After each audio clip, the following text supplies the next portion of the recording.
Good morning, live from New Delhi. You're watching DD India Newshour, India's voice to the world. I'm Shubhendu Ghosh, coming up in the next hour.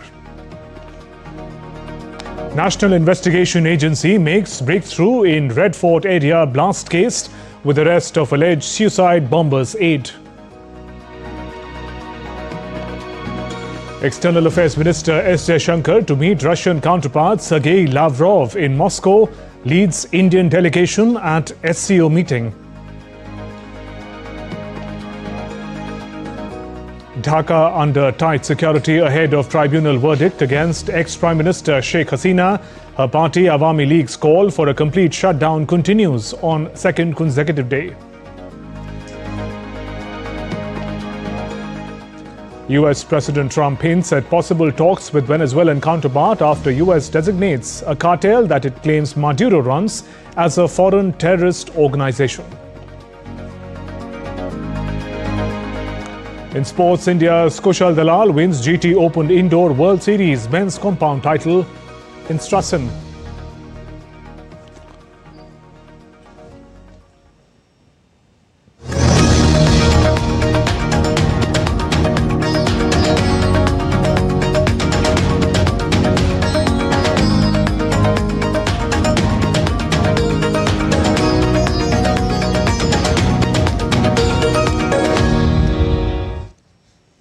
National Investigation Agency NIA has arrested a Kashmiri resident named Amir Rashid Ali from Delhi in the Red Fort area car blast case.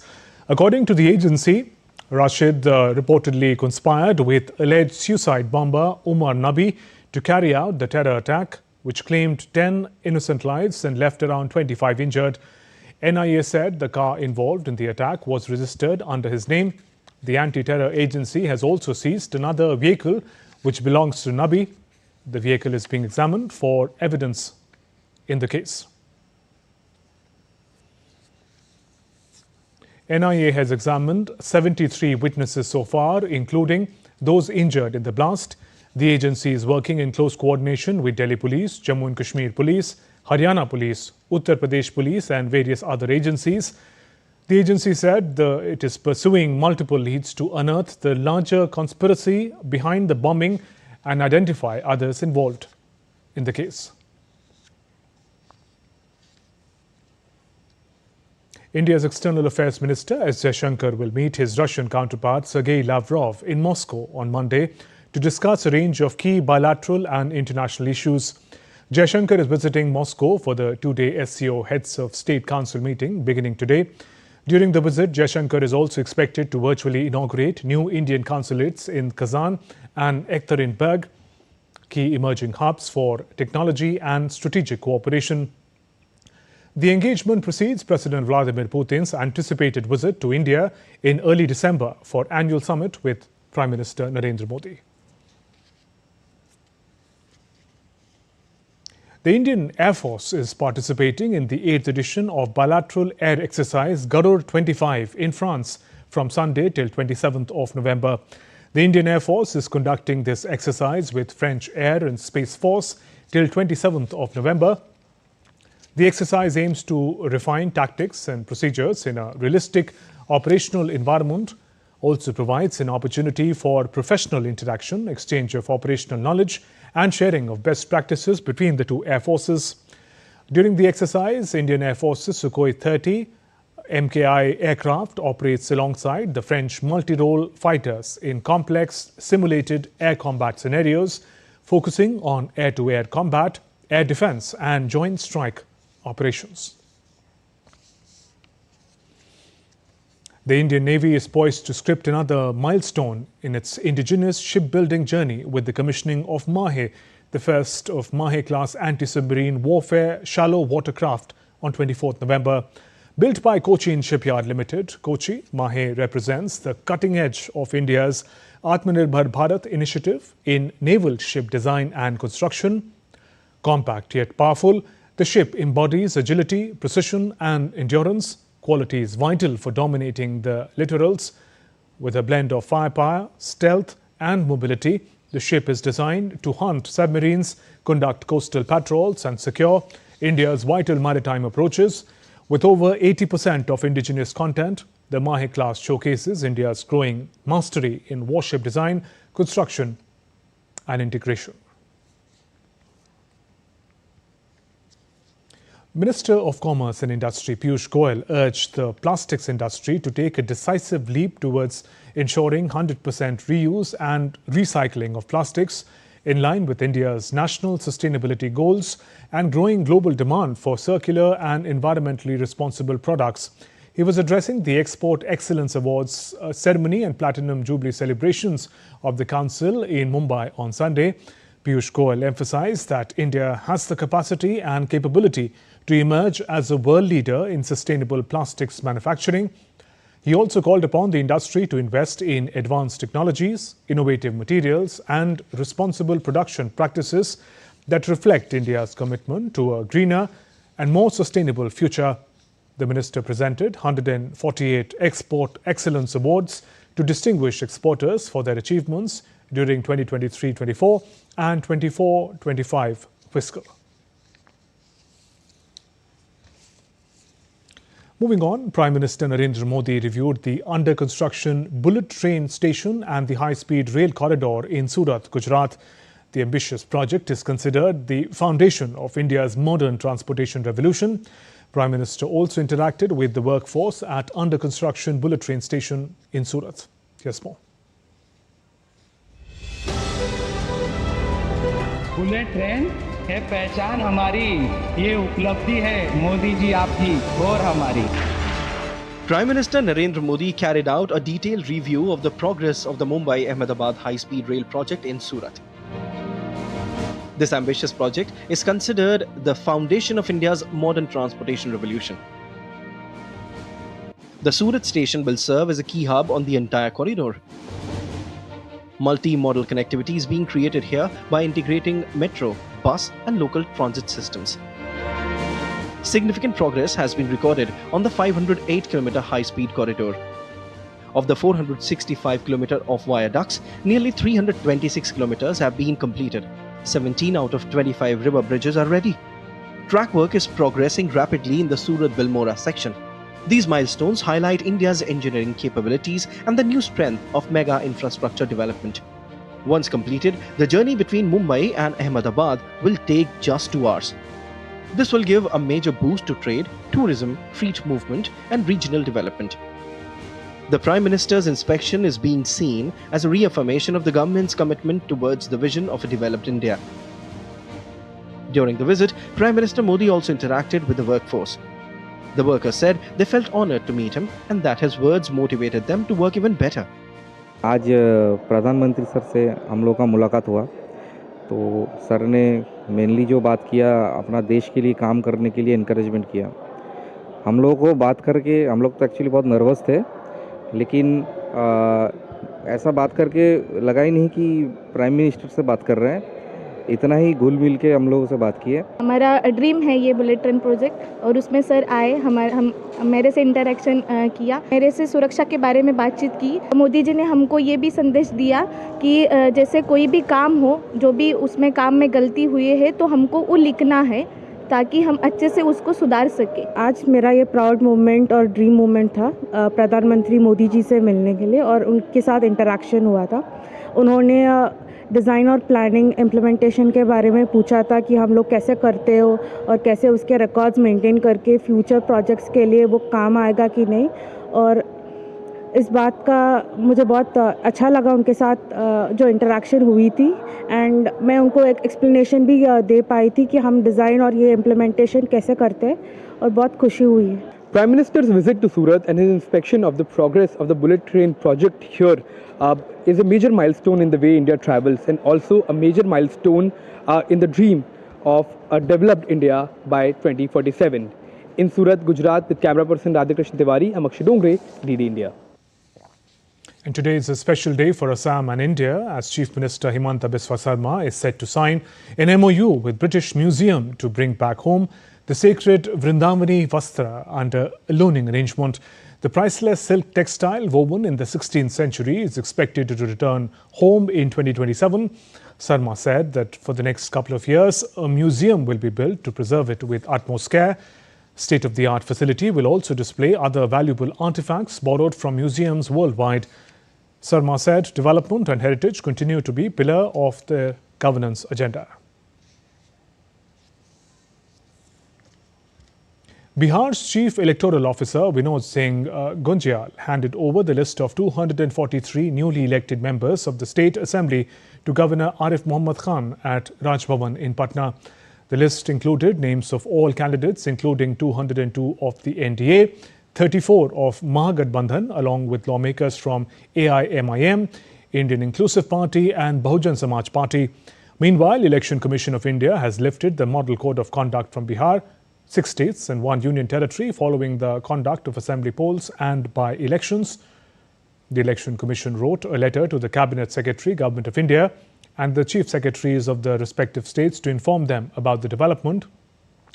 The Model Code of Conduct had come into force after poll body announced the schedule for Bihar Assembly polls and by-elections in 8 assembly constituencies spread over 6 states and 1 union territory. Assembly by-elections were held over 8 seats spread over 6 states: Rajasthan, Telangana, Odisha, Punjab, Jharkhand and Mizoram, and the Union Territory of Jammu and Kashmir on November 11th. In other news, India will present a wide range of its defence and aerospace capabilities at the Dubai Air Show 2025 beginning today.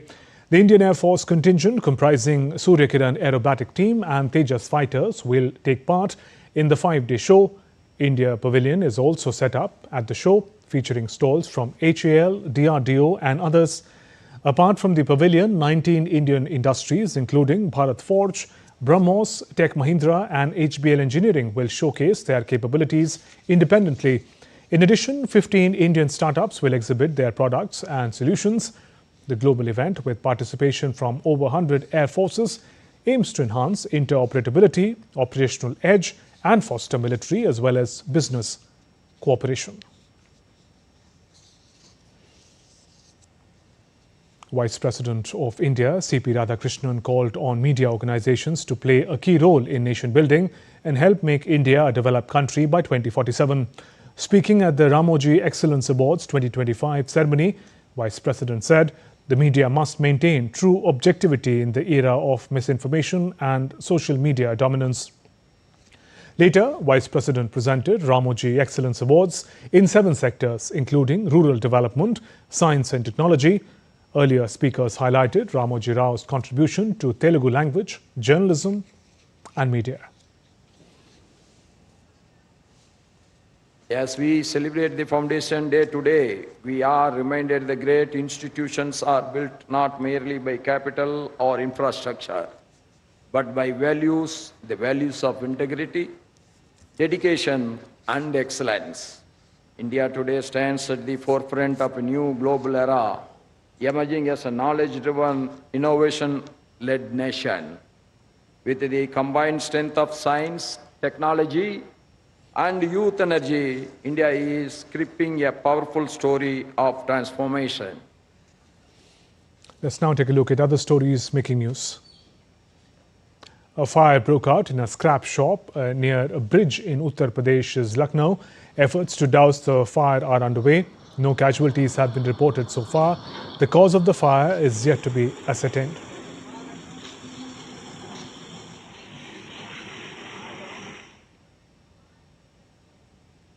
Around 16 defence public sector undertakings marked a strong presence at the 44th India International Trade Fair, Bharat Mandapam, New Delhi, through the Department of Defence Productions Pavilion, showcasing cutting-edge innovations across defence and aerospace, mining and construction, sustainable mobility.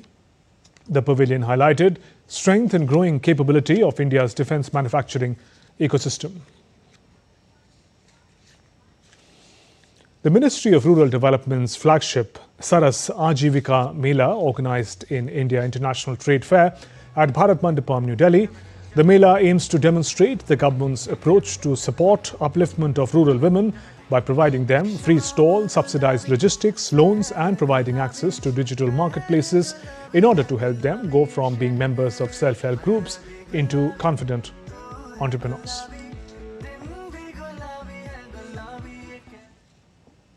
Still to come on DD India Newshour. US hopes to finalize with China rare earths deal by Thanksgiving. German finance minister is visiting Beijing as part of German-Chinese financial dialogue. And Republican Congresswoman Marjorie Taylor Greene calls for release of all Epstein files.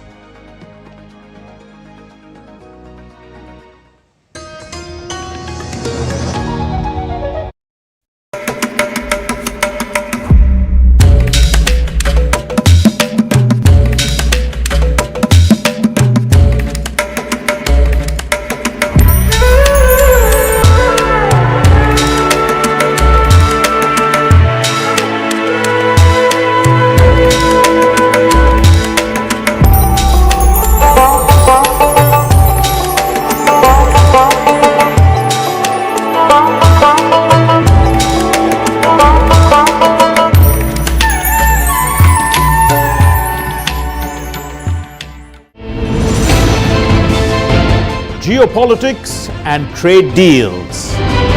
Economic challenges amid development. Hard work and the path to prosperity.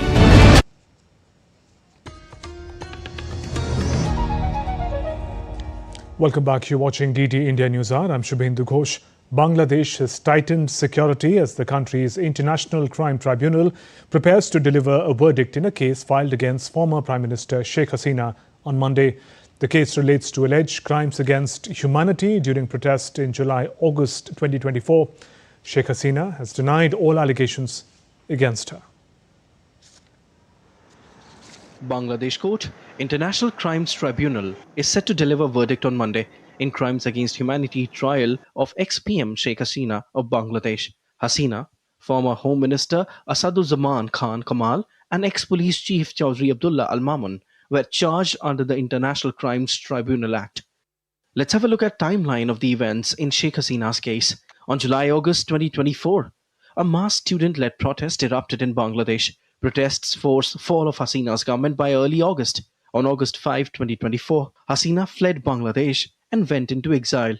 On June 1, 2025, the ICT in Dhaka officially began the in absentia trial of Sheikh Hasina along with former Home Minister Asaduzzaman Khan Kamal and former Police Chief Chaudhry Abdullah Al Mamun. They were charged with crimes against humanity under the ICT Act for ordering the deadly crackdown. They were charged with crimes against humanity under ICT Act for ordering crackdown. On August 3-4, 2025, opening statements by prosecution and defense were made. Witness testimonies begin with survivors and victims. On July 10, 2025, Tribunal formally indicted Hasina and others. October 23, 2025, hearing concludes after more than 28 working days and 54 witnesses. On November 17, 2025, verdict scheduled to be delivered by a 3-judge tribunal. Sheikh Hasina faces crimes against humanity charges. However, a party, Bangladesh Awami League, has rejected reforms promised by the interim government and has also called to rise against ongoing anarchy. Party also alleged Yunus-led government of using false cases, violent attacks, arrests and repression to achieve its political goal. With inputs from Naval Singh Parmar from Dhaka, Bureau Report, DD India. And DD India correspondent Naval Singh Parmar joins us live from Dhaka on phone line. Naval, if you can take us through the law and order situation in Dhaka, and given the political climate in Bangladesh, what are the expectations from the tribunal? Well, law and order situation in Bangladesh is very poor. In last week, there were many incidents of arson as well as the crude bomb blast and gunshot fire. So people are panic, and at the same time, there is a division in the political parties like Awami League, Jamaat-e-Islami and Bangladesh Nationalist parties. So their activists and leaders are worried, and they are making some calls. There are some instances of infight between the political parties. So common people, they are having a fear in their mind that if something happens, then they may lose their livelihood, they will suffer. So political climate is also the very disturbed here in Bangladesh, because since the election is very close, as announced by the Dr. Yunus, In this scenario, the verdict in this case have a major implication on the political developments in Bangladesh. What are the expectations from the tribunal? And former Prime Minister Sheikh Hasina is in exile. How will the tribunal judgment be enforced? It is difficult to predict how they will enforce the judgment, but the prosecution has asked for the maximum possible punishment, and that we have to see how the government, interim government, will further take the course of action against the Sheikh Hasina. They have written on many occasions for the extradition of the Sheikh Hasina. But what is the exact status of the that letter that we need to see. Nawal Sang, thank you for joining us with those updates from Dhaka. Moving on, US President Donald Trump has hinted at holding discussions with Venezuelan leader Nicolas Maduro, who has been in crosshairs of American military buildup in the Caribbean. Trump offered no further details about the possibility of talks, though he suggested he would keep up the pressure on the Maduro regime. The Venezuelan Communications Ministry, however, did not immediately respond to a request for a comment. It allows us to do that, but we haven't said we're going to do that. And we may be having some discussions with Maduro, and we'll see how that turns out. They would like to talk. Venezuela would like to talk. What does it mean? You tell me. I don't know. You want to talk to them? I talk to anybody. I talk to you, right? I talk to anybody. We'll see what happens. News of possible discussions between US and Venezuela came as Washington formally designated what it says is a cartel run by Venezuelan president as a foreign terrorist organization. US Secretary of State Marco Rubio announced the decision on Sunday, saying the Cartel de las Soles works alongside other designated foreign terrorist organizations and is responsible for widespread violence and drug trafficking across the region. US officials say the designation comes amid a major American military buildup in the Caribbean, including the deployment of USS Gerald R. Ford carrier strike group as part of Operation Southern Spear. Washington says the buildup is needed to counter smuggling networks. Meanwhile, Caracas claims the move is part of a plot to topple President Maduro, an accusation that US officials reject. Marco Rubio reiterated long-standing US allegations that Maduro and senior Venezuelan officials lead the organization, asserting they have corrupted key state institutions. Since the US launched its anti-trafficking campaign in September, at least 83 people accused of moving drugs in international waters have been killed, including 3 in strike in the Eastern Pacific. The US has not provided evidence that those targeted were traffickers, and experts warn the killings may constitute extrajudicial actions. Meanwhile, Pentagon announced another attack on the alleged drug trafficking vessel in the Eastern Pacific. The US Southern Command has described the vessel as being operated by a designated terrorist organization. It said the vessel was transporting narcotics along a well-known trafficking route in international waters. 3 men, characterized by officials as narco-terrorists, were killed in the operation, the 21st known attack on drug boats by the US military since early September. It was carried out under an order attributed to US Secretary of War Pete Hegseth.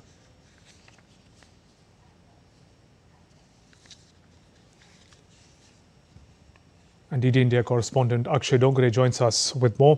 Akshay, what does US President's suggestion of talks with Venezuelan leader Maduro imply? What we are looking at, especially US's strategy, with regards to Venezuela at this point in time, is a classic carrot and stick, strategy that is being used by the US president.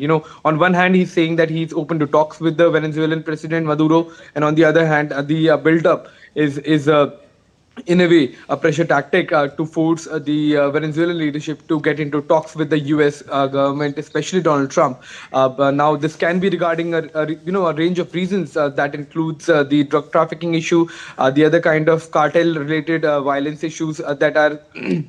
That is also perpetrating quite a lot of violent crimes in the U.S. soil, on the U.S. soil.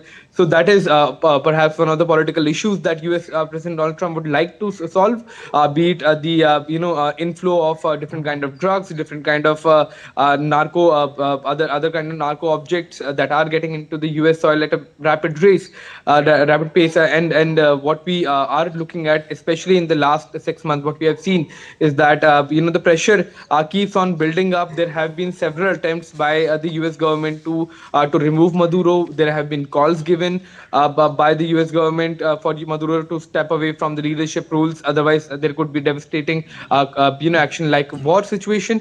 So the situation remains complicated.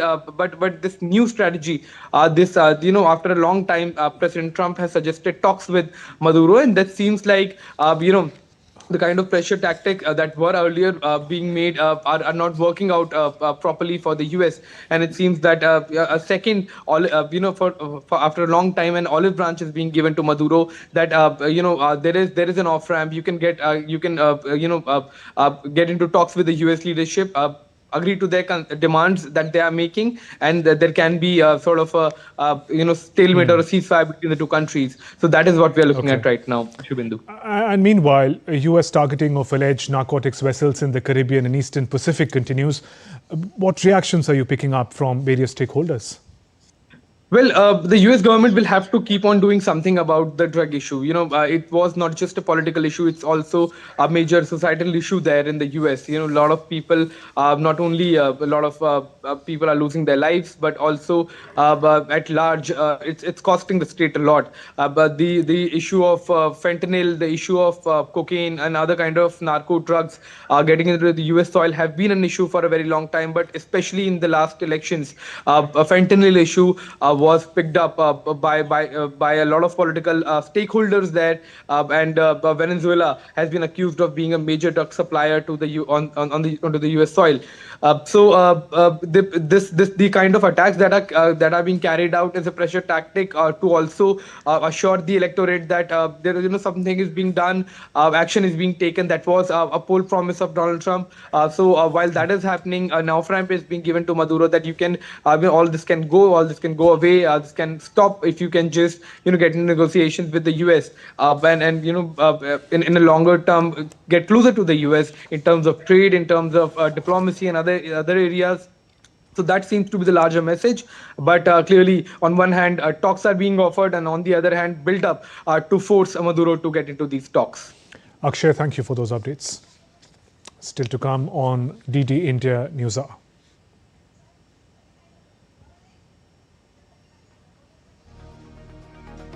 UN Security Council to vote on Trump's Gaza plan.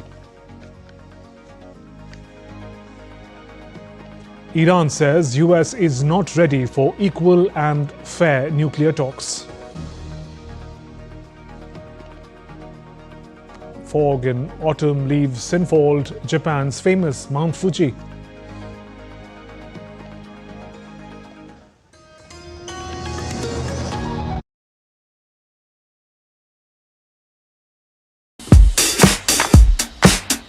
Goa, an adventure paradise like none other.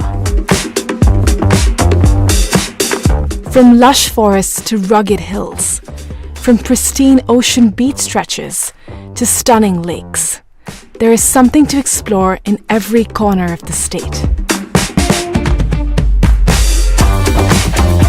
And some adventures are wilder than others.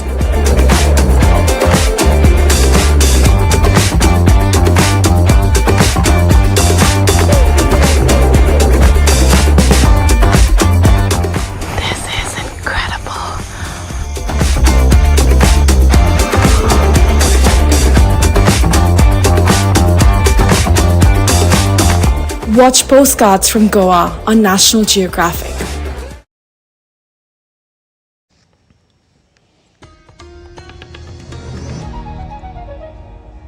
You're watching DD India Newshour. I'm Shubhendu Ghosh. Our top stories. National Investigation Agency makes breakthrough in Red Fort area blast case with arrest of alleged suicide bomber's aide. External Affairs Minister S. Jaishankar to meet Russian counterpart Sergei Lavrov in Moscow, leads Indian delegation at SCO meeting. Dhaka under tight security ahead of tribunal verdict against ex-Prime Minister Sheikh Hasina. Her party Awami League's call for a complete shutdown continues on second consecutive day. US President Trump hints at possible talks with Venezuelan counterpart after US designates a cartel that it claims Maduro runs as a foreign terrorist organization. In sports, India's Kushal Dalal wins GT Open Indoor World Series men's compound title in Strassen.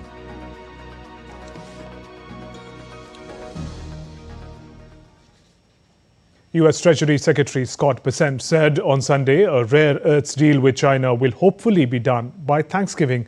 His remarks follow a framework deal announced last month under which Washington agreed not to impose full 100% tariffs on Chinese imports, while Beijing committed to delaying an export licensing regime on critical rare earths minerals and magnets.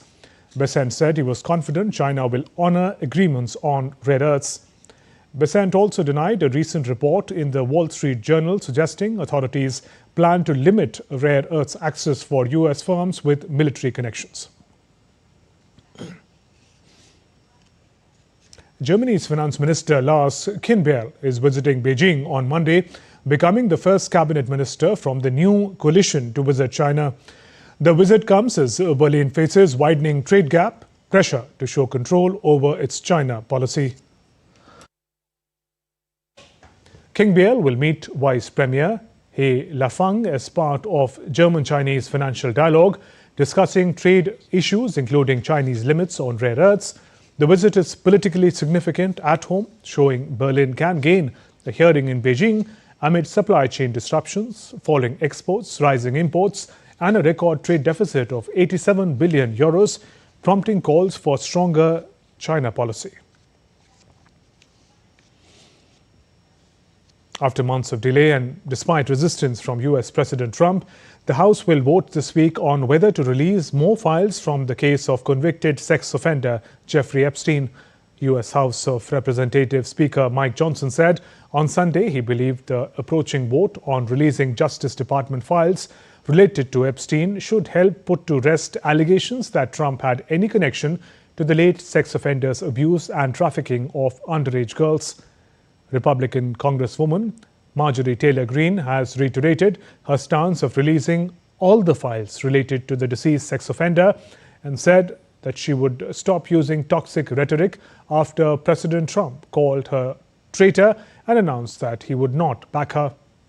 Trump late on Friday withdrew his support for Greene following her criticism of Republicans on certain issues, including the handling of the Epstein files. The UN Security Council is due to vote on Monday on a resolution endorsing US President Trump's Gaza peace plan. Last week, the Americans officially launched negotiations within the 15-member Security Council on a text that would follow up on a ceasefire in the two-year conflict between Israel and Hamas and endorse Donald Trump's plan. A draft of the resolution welcomes the establishment of the Board of Peace, a transitional governing body of Gaza that Trump would theoretically chair, with a mandate running until end of 2027. It would authorize member states to form a temporary international stabilization force that would work with Israel and Egypt and newly trained Palestinian police to help secure border areas and demilitarize the Gaza Strip. The United States and several Arab and Muslim majority nations, including Egypt, Saudi Arabia, Turkey, called the UN Security Council to quickly adopt the resolution. Iranian authorities on Sunday said United States and its allies continue to pursue a forceful approach towards the country's nuclear program, leaving negotiations unlikely for now. Foreign Minister Abbas Araghchi, speaking at the Tehran Dialogue Forum in the capital, said that Washington has shown no readiness for fair or equal talks. He accused the US administration of maintaining maximalist demands, first pushed under President Trump. He added that communication channels with International Atomic Energy Agency remain open. He reiterated that Iran's right to peaceful use of nuclear energy is non-negotiable. The current approach of the US government does not in any way indicate a readiness for equal and fair negotiations to achieve mutual benefits. What we have witnessed from the Americans so far has in fact been an attempt to dictate their own demands, completely maximal and excessive demands. In the face of such demands, we do not see an opportunity for dialogue. Otherwise, we were ready for dialogue, and we always are, and we will continue to be. But we will never participate in negotiations that are intended to dictate. Following Israel's attack on Iran in June, which was joined by the United States strikes on Iranian nuclear facilities, attempts at renewing dialogue on Tehran's nuclear program have failed. The US, its European allies, and Israel accused Tehran of using its nuclear program as a veil for efforts to develop capability to produce nuclear weapons. Iran says its nuclear program is for peaceful purposes only.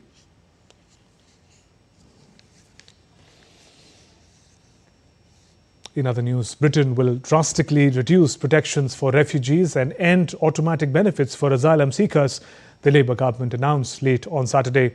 Under new plans aimed at slashing irregular immigration and countering the hard right, the measures modelled on Denmark's strict asylum system were announced as Prime Minister Keir Starmer comes under pressure from surging popularity for the anti-immigrant Reform UK party. Britain is set to launch the largest overhaul of policy on asylum seekers in modern times, drawing inspiration from Denmark's approach, one of the toughest in Europe and widely criticised by rights groups. The Labour government has been hardening its immigration policies, particularly on illegal small boat crossings from France, as it seeks to stem the surging popularity of the populist Reform UK party, which has driven the immigration agenda and forced Labour to adopt a tougher line.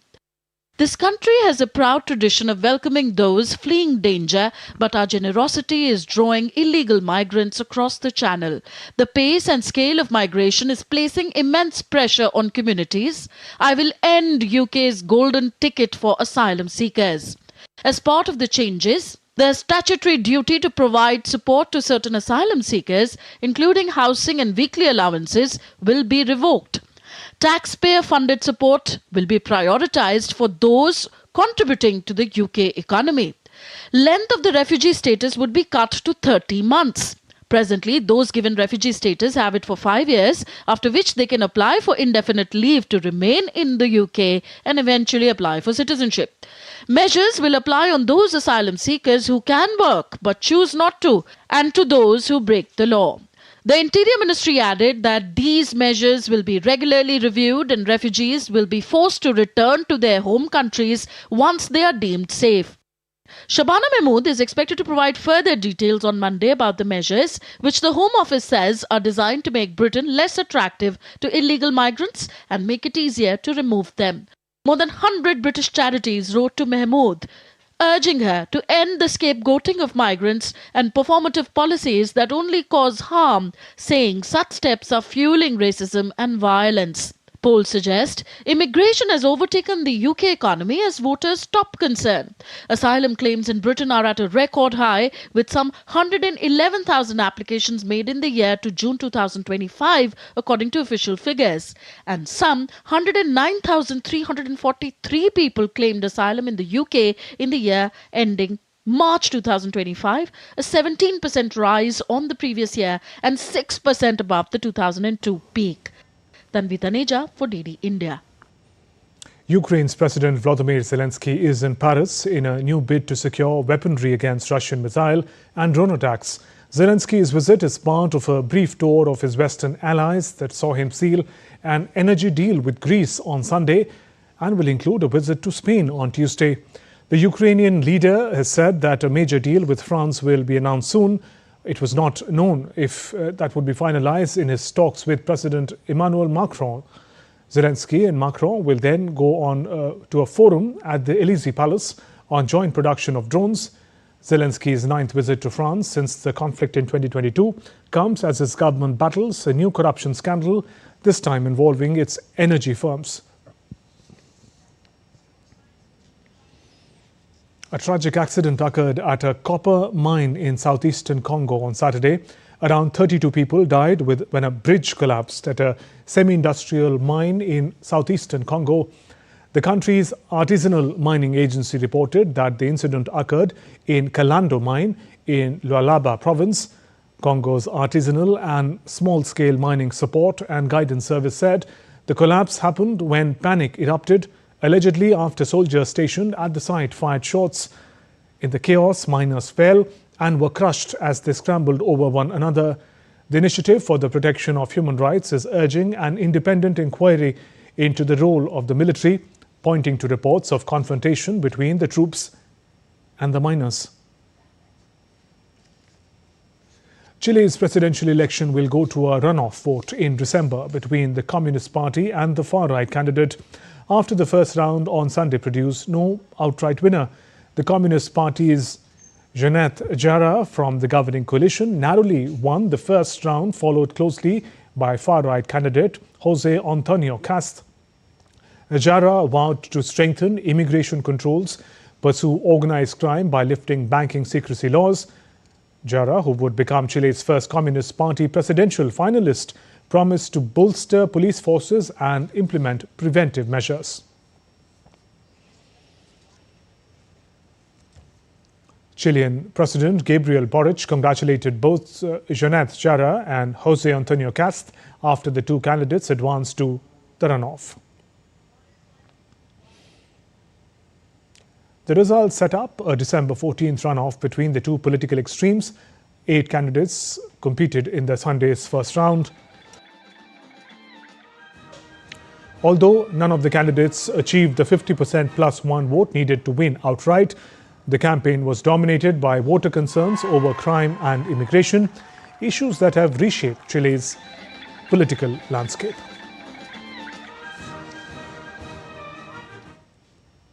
Ecuadorians voted on Sunday on a referendum that asks if they want to amend the country's constitution to allow the nation to host military bases run by foreign countries.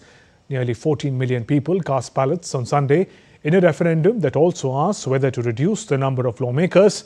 The 4-part referendum also asks Ecuadorians if they want to launch a process that could lead to a new constitution for a nation of 18 million people. Recent polls show majority support for convening the Constitutional Assembly, but voters appear divided on the military bases. President Daniel Noboa argues the current constitution, drafted under former leftist president Rafael Correa, must be revised to reflect the country's new reality and expand international cooperation in combating crime. At least 5 schools in New Zealand were closed on Monday after asbestos was found in widely used children's play sand products, the authorities informed. Recalls have been issued for several colourful play sand products after lab tests detected asbestos. Over 120 schools have contacted the government fearing they used the recalled sand, mainly sold at Kmart. Asbestos is banned in New Zealand and can cause cancer if its fibres are inhaled or ingested. Prime Minister Anthony Albanese of Australia said on Monday that his country would not co-host the COP31 climate summit with Turkey amid an ongoing stalemate between the two countries. During a media briefing in Melbourne, Albanese said, and I quote, "We won't be co-hosting because co-hosting isn't provided under the rules of UNFCCC. Australia and Turkey both submitted bids in 2022 to host the COP31 and neither has withdrawn, leading to an attention-sapping impasse that must be overcome at this year's COP30 meeting, currently taking place in Belém, Brazil." No, we won't be co-hosting because co-hosting isn't provided for under the rules of the UNFCCC. So that's not an option, and people are aware that that's not an option, which is why it's been ruled out. A circle of fog rises from Japan's Lake Fuji Kawagochiko, gently enfolding Mount Fuji, as it's famed by golden and red leaves at the popular tourist spot. The lake is a picturesque one in Japan, famous for its scenic views of Mount Fuji and its status as one of the 5 Fuji lakes.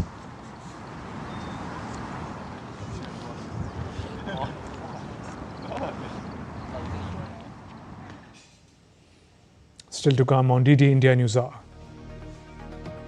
Japan economy contracts due to impact on exports from US tariffs.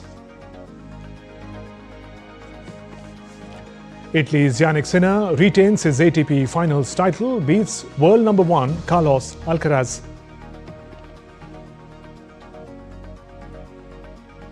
And Paris switches on Christmas lights along Champs-Élysées.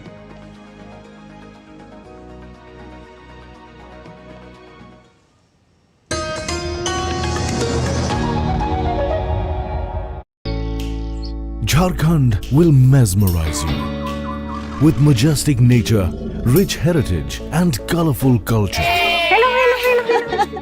Johar. It fits perfectly. Thank you. Full workout हो गया. Ready?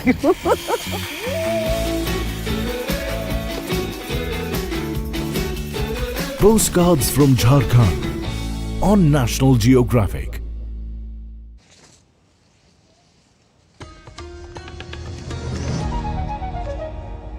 Welcome back. You're watching DD India Newshour. I'm Shubhendu Ghosh. Japan's economy contracted on an annualized 1.8% in July-September quarter, the first fall in 6 quarters. A government data on Monday shows that the economy contracted due to hit to exports from American tariffs. The decline, while not as steep as expected, could complicate the Bank of Japan's plans to raise interest rates further. The decrease in gross domestic product, GDP, was narrower than the median market estimate of 2.5% fall. This followed a revised 2.3% expansion in the prior quarter, driven partly by strong exports, boosted by accelerated shipments to the US amid prolonged tariff negotiations. Washington formalized a trade agreement with Tokyo in September, implementing a baseline 15% tariff for nearly all Japanese imports. And shares in Japanese tourism and retail firms also fell sharply after China warned its citizens not to travel to Japan in a spat over comments by Prime Minister Sanae Takaichi about Taiwan. In morning trading, Japanese shares fell sharply, with cosmetics company Shiseido dropping 9% and Uniqlo losing more than 4%. Takaichi's remark, made shortly after a cordial meeting with Xi Jinping at the APEC summit, implied Japan could support Taiwan militarily if attacked. Last week, China and Japan recalled their ambassadors amid rising tensions, with Beijing warning its citizens against travel. Long-standing distrust, territorial disputes and military disagreements continue to strain their relations. Prime Minister Takaichi, who has previously visited Taiwan and advocated closer cooperation, also held a separate meeting with Taipei's representative at the summit.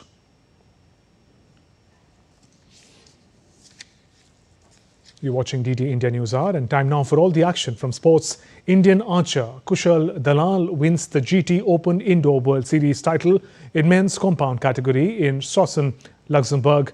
Kushal clinched the gold medal after defeating former world number 1 Stephen Hansen of the US in a rare double shoot-off. Earlier, Kushal reached the finals after being world champion Nicolas Gerard of France in the semi-finals. India's Ganesh Mani Ratnam Tirumuru also secured bronze in the under-21 men's compound category. The Indoor World Series now moves on to Taipei and the 4th Taipei Archery Open at the start of December this year. And India made a strong start at the Deaf Olympics, winning 4 medals on the very first day, 1 gold, 2 silver and a bronze.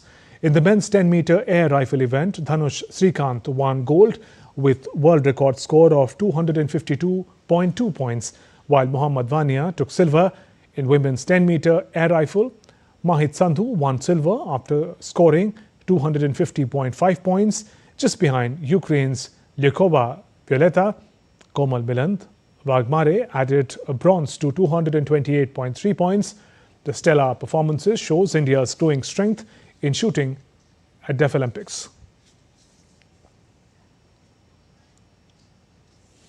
India's Olympic silver medalist Mirabai Chanu is gearing up for a major shift ahead of the 2028 Los Angeles Games.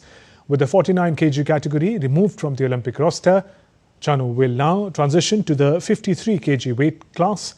Her coach Vijay Sharma believes this move could boost her strength and performance in the long run.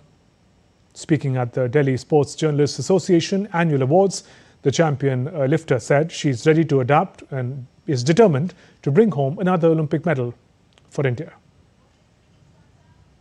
ज़्यादा खुशी हूँ कि Olympic में fail होने के बाद जो achievement मैंने मिला है ये इसको रेस्पेक्ट करके उन्होंने मुझे अवार्ड दिया है, तो ये बहुत एक प्लेयर्स के लिए बहुत बड़ी बात होती है और बहुत खुशी की बात होती है। और सबसे ज़्यादा खुशी आज स्पोर्ट्स जर्नलिस्ट के बीच में मैं खड़ी हो पाई हूँ, तो ये बहुत ज़्यादा बड़ी बात है। अच्छा लगती हूँ आज बहुत।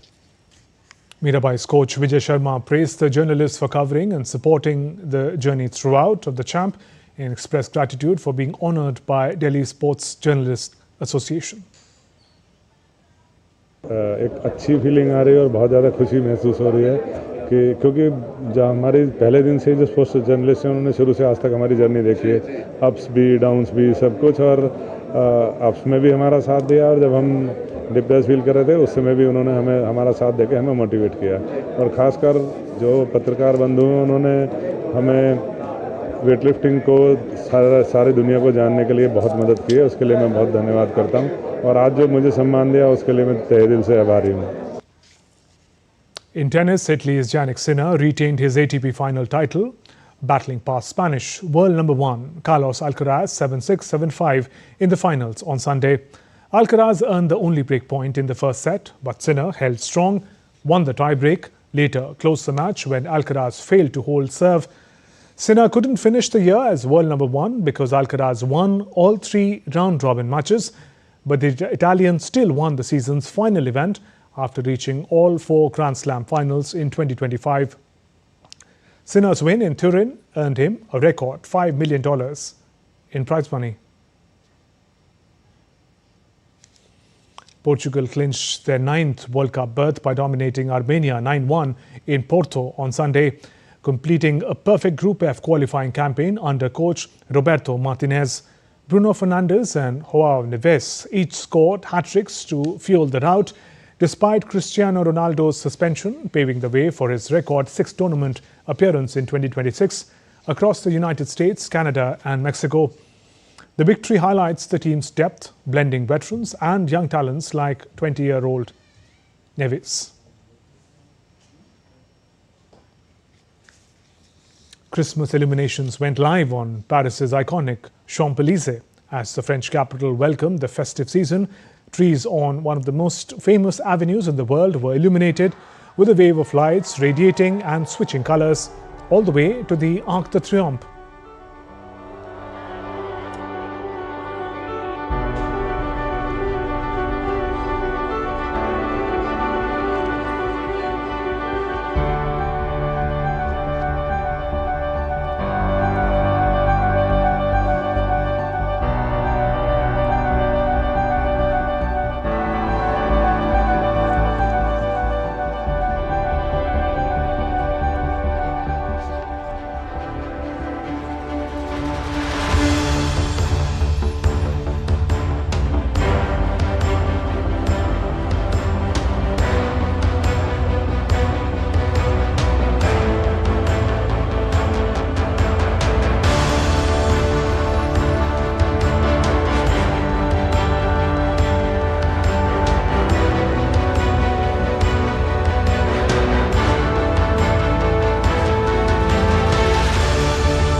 That's all for this edition of DD India News Hour. Let us know your thoughts on the news of the day. For those on the go, you can get all the latest news and updates from India and across the world on DD India mobile app. The app is available on both Android and iOS platforms. Scan this QR code on the screen and download now. We'll be back with more news as it breaks here on DD India. I'm Shubhendu Ghosh from all of us here in Delhi. Thanks for watching DD India News Hour. Have a great day. Namaskar.